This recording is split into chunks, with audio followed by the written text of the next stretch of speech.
This video mga ka-Inday, and mag-unboxing tayo sa nabili ko na sling bag, no? Ito sa Black Up na. So ito ay murang halaga lang mga ka-Inday, 185 pesos, no? Nagkamali pa ng price. So yun nga mga ka-Inday, tingnan natin dahil 185 pesos lang ito at marami ako napanood na nag-unboxing nito sa Black Up na maganda daw talaga siya. So ito nga, sinubukan ko. Let's try to open. Exciting, no? Ito na nga. Hindi tayo nababasa sa ulan mga ka-Inday. Lagi kasi cellphone. Hindi siya nababasa sa ulan. Kasi tag-ulan natin. Perfect.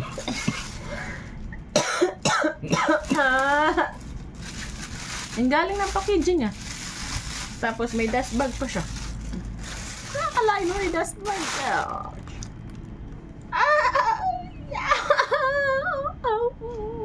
Cute. Ala! Oh, 185. Parang mahaling bag. Cute naman. Kasi kaya kasi cellphone ito, no? Parang at saka yung wallet. Cute. Ah, cute mga ka-Inday. At may ano siya. May 185 for only 185 pesos. So hindi nga gano'n. Isling ko muna mga ka-Inday ha. Medyo malabo pa yung camera natin. So ayan. So uy, ang ganda ha. Cute ha. Pwede na siya pang regalo, no? Perfect. Teka lang, ayusin natin ha. Ilagay ko muna itong sling. Ah, yan nga ang ano niya, is wala siyang lagayan ng sling, no? Pero okay lang, pwede naman siya isabit-sabit sa gilid. Worth it pala yung ano ko.